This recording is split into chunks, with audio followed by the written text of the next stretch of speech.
Соңғы күндерде менен көп сұрайды, мынау Ауғанстан туралы, Талибан туралы не ойлайсыздар деп.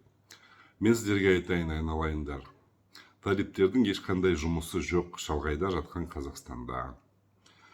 Өздерінің де ішкі проблемалары жеткілікті. Сондықтан мен ойлаймын, жуық арада 2, 3, 4, 5, 6 жылда Талибан болсын, Ауғанистан болсын, мажахеттер болсын, қазақтарға ешқандай қауіп төндірмейді. Керісінше, мен сіздерге айтайын, әр қазақтың басында, әр қазақтың миында өзінің кішкентай Талиб отыр. Өзінің басында Ауғанстан отыр. Ауғанстан дегеніміз не біздің елімізде? Мен үшін біздің Ауғанстан ол мынау ЛРТ жобасы. 1,5-2 миллиард доллар күлге шашу. Мен үшін біздің Ауғанстанымыз ол біздің мынау жұрт, біздің батыс оңтүстікті аулап алған.